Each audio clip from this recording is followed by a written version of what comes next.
autotirgotāji. Vienā no nozares līderiem uzņēmumā Dominiks skaidro, ka pamatīgi pieaudzis kravas auto noiets.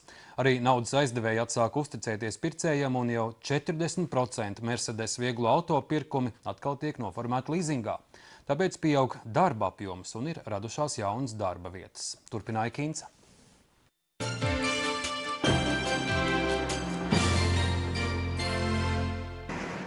Auto pārvadātājiem šis ir labs gads, un nākamais būs vēl labāks, saka Aivis Zapereckis, kura darbs ir tirgot kravas automobīļus.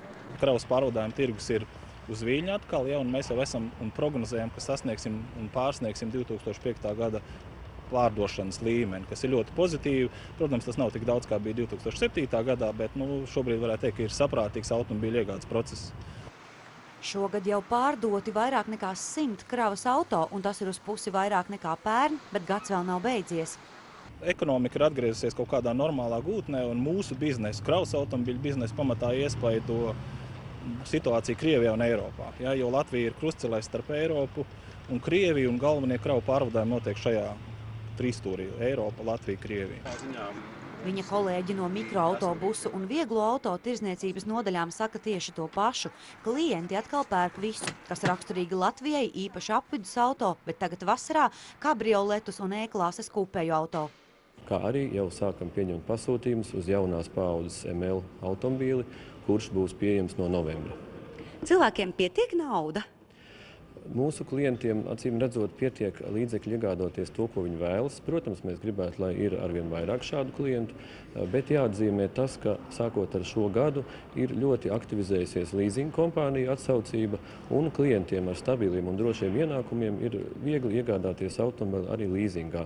Salīdzinājumā jāsaka, šī gada pirmajā pusgadā 40% no mūsu pārdotajiem viegliem automobīļiem ir iegādāti leasingā.